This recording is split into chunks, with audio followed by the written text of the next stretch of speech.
Самая дешевая сигнализация. Полярный волк.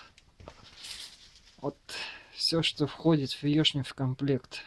2 брелка и модуль этот, или как его там называется. Ну, для этого, чтобы замки открывались и закрывались, нужно реле, да, купать и ставить. Ну и сами эти электроприводы эти.